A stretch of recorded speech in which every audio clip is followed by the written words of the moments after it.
அனைவருக்கும் வணக்கம். Heli லைலைட்ஸ் YouTube channel சார்பாக உங்கள் அனைவருக்கும் வணக்கத்தை தெரிவிச்சுக்கிட்டு, நான் இந்த ஒரு வீடியோ இப்போ நான் எங்க இருக்கேன்னா, என்னுடைய மனசை மிகவும் நெகிழச் செய்த ஒரு சம்பவம், ஒரு மனதையே உலுக்கிய ஒரு சம்பவம் நடந்த, இன்னும் அந்த அதிர்ச்சியிலிருந்து நான் மீள முடியாத ஒரு சம்பவம் நடந்த, தமிழக மக்களை மிகவும் வருத்தத்துக்கு உள்ளாக்கிய, இந்திய மக்களை மிகவும் கண்ணீர் சிந்த வைத்த ஒரு கொடூரமான சம்பவம் நடந்த ஒரு இடத்துல இருந்து மிகவும் வேதனையோட தான் இந்த வீடியோவை நான் எடுக்கிறேன்.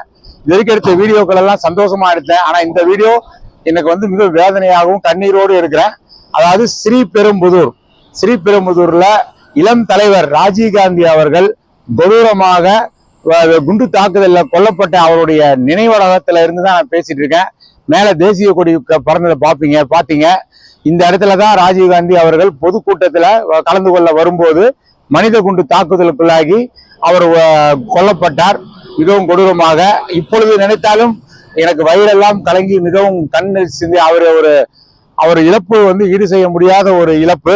அந்த நினைவிடத்தை பாருங்க, அழகா பராமரிச்சிருக்காங்க. நல்லா ஏக்கரா கணக்குல வாங்கி சுற்றிலும் பசுமையா புல்வெளி போட்டு மரங்கள் எல்லாம் வளர்க்கப்பட்டு எல்லா பக்கமும் இந்த பக்கம் பாதுகாப்பாக நல்ல கற்கள் எல்லாம் பதிக்கப்பட்டு அவர் நினைவு என்றும் போற்றப்படும் வகையில அவர் செய்த தியாகம், இந்த நாட்டுக்காக செய்தப்பட தியாகத்தை இங்க வரவங்க எல்லாம் நினைவு கூறணுங்கிறதுக்காக அருமையா இந்த இடத்த அரசாங்கம் புனரமைச்சு நல்ல பாதுகாப்பு ஏற்பாடுலாம் பண்ணியிருக்காங்க. மேல தேசிய கொடி பறக்கிறத பார்க்கும் போதே அவர் நாட்டுக்காக செய்த தியாகம் கண்கள்ல கண்ணீர் வர வைக்குது. அவர் உயிரை துறந்த அந்த இடத்துக்கு சென்று அவருக்கு இப்ப நம்ம அஞ்சலி செலுத்தலாம் வாங்க. 91 மே மாசம் 21 பொது தேர்தல் நடக்குது தமிழ்நாட்டுல. அப்ப ஒரு நாளைக்கு 20 மணி நேரம் நாடாளுமன்ற தொகுதிகள், சட்டமன்ற தொகுதிகள்னு ஒரு நாளைக்கு 20 மணி நேரம் தேர்தல் பிரச்சாரத்துல தலைவர் ராஜீவ்காந்தி அவர்கள் ஈடுபட்டு வந்த போது அவர் பம்பரமா சுழன்று அடுத்த பிரதமர் அவர் தான் சொல்லிட்டு அந்த போற இடங்கள் எல்லாம் அவருக்கு எழுச்சி இருந்தது. 1991 அப்ப அந்த பொது தேர்தலுக்கு, அந்த பொது தேர்தலில் பிரச்சாரம் செய்வதற்காக தமிழகத்துக்கு வந்த அவர், தமிழ்நாட்டுல நம்ம மக்கள் நமக்கு நல்ல பாதுகாப்பு இருக்குன்ற நம்பிக்கையோட வந்த அவர் ஸ்ரீபெரும்புதூர் பொதுக்கூட்டத்துல ஏற்பாடு செய்யப்பட்டிருந்தது. அந்த தேதி மே 21 1991 ஸ்ரீபெரும்புதூர் வந்தவர் இங்கிருந்த இந்திரா காந்தி அம்மையாரோட சிலைக்கு மாலை அணிவிச்சு விட்டு பொதுக்கூட்ட மேடையை நோக்கி போறாரு. போற வழியில அவர் போயிட்டு இருக்கும்போது வழியில ஒரு சிறுமி தடுத்து நிறுத்தி ராஜீவ்காந்தி அவர்களை பாராட்டி ஒரு கவிதை ஒண்ணு வாசிக்கிறாங்க. அந்த கவிதையை கேட்டு அந்த சிறுமியை தட்டி கொடுத்து விட்டு பொதுக்கூட்ட மேடையை நோக்கி ராஜீவ்காந்தி ஐயா அவர்கள் போறாரு. எப்படி மகாத்மா காந்தியை கொலை செய்த பாதகன் கொலை செய்வதற்கு சுட்டுக் கொள்வதற்கு முன்னால் அவர் காலை தொட்டு எப்படி வணங்கினானோ, அதே போல தலைவர் ராஜீவ்காந்தி அவர்களை கொல்வதற்காக வந்த மனித வெடிகுண்டாக வந்த ஒரு பெண்மணி அவருக்கு மாலை அணிவித்து காலில் விழுவது போல விழுந்து அந்த குண்டை வெடிக்க செய்தவுடன் ராஜீவ்காந்தி உடல் சின்ன பின்னமாகி அவர் கொடூரமாக கொல்லப்பட்டு விடுகிறார். அவருக்கு இறுதியாக நடந்து சென்ற ரத்தம் சிந்துவதற்கு முன்பு இறுதியாக அவர் நடந்து சென்ற பாதை தான் இங்க காமிக்கப்பட்டிருக்கிறது. இந்த சிகப்பு கலர்ல பாருங்க, மார்பிள்ஸ் போடுற இந்த பாதையில தான் ராஜீவ்காந்தி இறுதியாக பொதுக்கூட்ட மேடை நோக்கி நடந்து சென்ற இந்த பாதையை பார்க்கும்போது அவருடைய நினைவுகள் இருக்கு. அவர் எல்லாம் கணினி மயம் கொண்டு வந்தார் இந்தியால.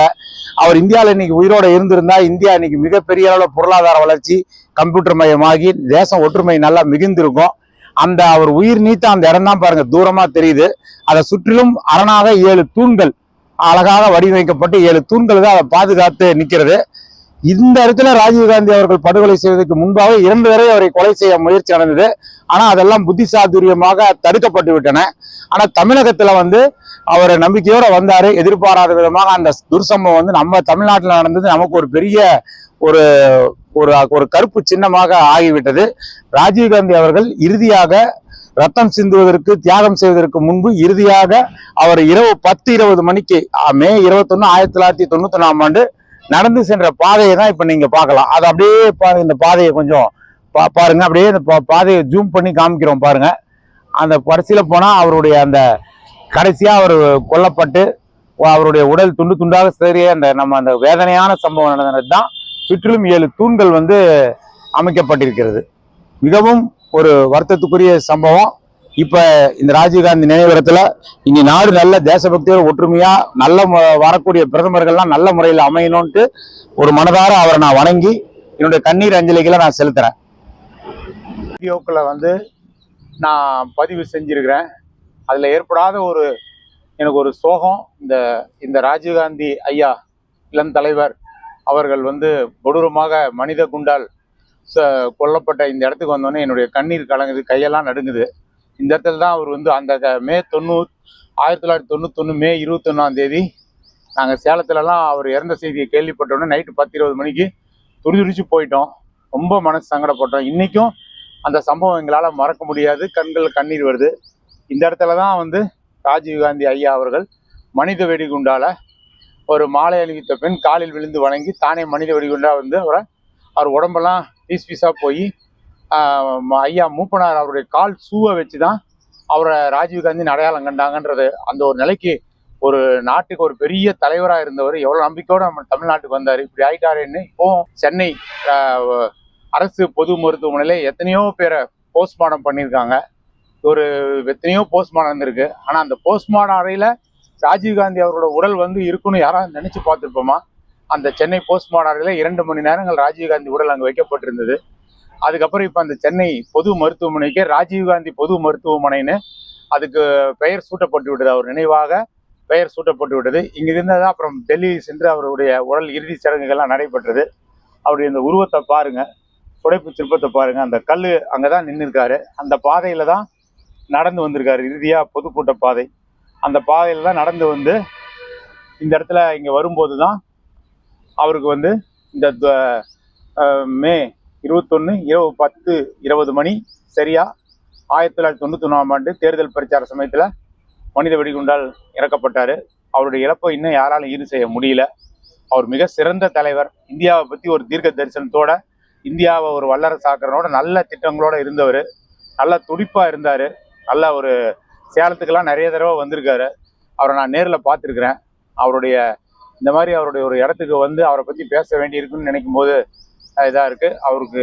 அவருடைய ஆத்மா சாந்தி அடையட்டும். அவருடைய ஆத்மா நல்ல முறையில் வழிகாட்டி அவருடைய குடும்பத்தார், அவருடைய மனைவி அம்மையார் பிரியங்கா, மகள் பிரியங்கா, மகன் ராகுல் காந்தி, சோனியா காந்தி அம்மையார் அவரை இழந்து வாடுற அவங்கள எல்லாம் நம்ம நினச்சி பார்த்தா கண்ணில் கண்ணீர் தான் வருது. ஒரு குடும்பத்தில் அவங்க இழந்து இந்த அம்மா எவ்வளோ மன வேதனைப்படுவாங்க நம்மளால் உணர முடியுது. அவங்களுக்கு அந்த இழப்பை தாங்கக்கூடிய தைரியம், ஆறுதலும் கடவுள் கொடுக்கட்டும். அவருடைய ஆத்மா சாந்தி அடையட்டும். இந்தியா இனிமேல எங்கேயுமே வெடிகுண்டு வெடிக்கக்கூடாது. வெடிகுண்டால யார் ஒருத்தரும் கொல்லக்கூடாது. எல்லாரும் மத சார்பற்ற ஒரு நாடா ஒற்றுமையா வாழணுங்கிறது தான் என்னுடைய தனிப்பட்ட பிரார்த்தனை. இனிமேல ஒரு உயிர் கூட வெடிகுண்டு கலாச்சாரத்துல கொல்லப்படக்கூடாது. அதுக்கு நம்ம மக்கள் இடம் கொடுக்க கூடாது. எல்லாரும் ஒற்றுமையோட வாழ்வோம். இந்த இந்தியாவை நம்ம வலிமை மிக்க நாடா ஆக்குவோம். ராஜீவ்காந்தி கண்ட கனவுகளை நாம நனவாக்குவோம். வாழ்க ராஜீவ்காந்தி புகழ், வாழ்க ராஜீவ்காந்தி புகழ், வாழ்க ஐயா ராஜீவ்காந்தி புகழ் என்று கூறி இந்த எழில் ஹைலைட்ஸ் இந்த வீடியோவை நான் கனத்த மனத்தோட கண்ணீரோட நிறைவு செய்கிறேன். ஸ்ரீபெரும்புதூர் வழியா வரவங்கெல்லாம் அவசியம் இந்த இடத்திற்கு அவருக்கு அஞ்சலி செலுத்தினீங்கன்னா உங்களுக்கு அவருடைய ஆசீர்வாதங்கள் கிடைக்கும். ஒரு அனைவரும் அஞ்சலி செலுத்தும்படி கேட்டுக்கொள்கிறேன். நன்றி, வணக்கம். ஈசன் எழில் விழியன்.